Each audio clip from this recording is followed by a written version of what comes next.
tere, mina olen Peeter ja te vaatate videoblogi Näeme õues. Täna räägime natuke geoloogiast. Kõik me ju teame, pärast jääaega hakkas Eestis mandrijää tõusma. Praegu maksimaalselt 3 mm aastas. Aga see on selline protsess, aeglane protsess, mida keegi oma eluea jooksul väga ei märkagi. Aga mina praegu olen tulnud Saaremaale, Harilaiu poolsaarele, kus võib öelda, et toimuvad kõige kiiremad geoloogilised protsessid Eestis. Nimelt 1990. aastate algusest on hakanud Harilaiu poolsaarelt Kelbasäär kasvama. Kui me vaatame Maa-ameti aerofotosid, siis on näha, kuidas ta aastat on kasvanud. Ning praegu see aasta 2022 on Kelbasäär põhimõtteliselt otsa saanud, ehk temast on saanud maakitsus ja ta on tekitanud ühe laguuni.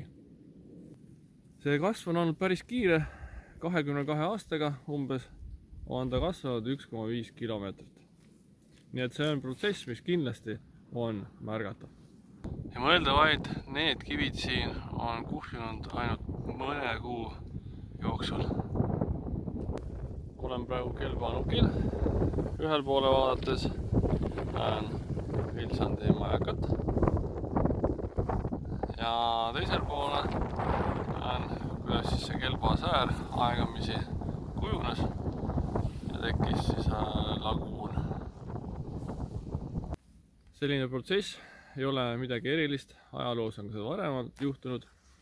Kui toetuda 2. oktoobri 2021 Saartähele artiklile, siis seal räägib, et 3500 aastat tagasi on ka järve rannalähistel võimsad kruusaliiva segused maasääred. Tehumardi Kogula maantee on osaliselt ehitatud vana merest kerkinud valli peale ja soostunud järv on vana laguun. Omas ajas samasugune, nagu neid tekib praegu Harilaiul. Kindlasti tekib teil küsimus, et miks sellised asjad tekivad. Siin toetun ka ühele teisele artiklile Eesti looduse veebilehelt Kiivsaare rannad ja tuletorn. Tsiteerin sealt. Harilaiu poolsaare lõunatipu lähedal, Kelbaneemel, valdavate tormilainete suunal, lääne ja edarannikul, on Harilaiu rannalähedased meresügavused suurimad, mille tõttu rannani jõuavad ka suhteliselt suured, vähe deformeerunud lained. Seda ennekõike siis, kui meretase on kõrge. Tugevate tormilainetega hakkab kruusveeristik ka piki randa liikuma, moodustades rannal üha uusi rannavalle ning pikendades maasäärt. Nii et sügav meri, suured lained ja avatus tormituultele põhjustavadki sellise maasääre teket. Siin saab aimu, kui võimas tormilainetus on, et kui seguksid punakive suudab torm liigutada.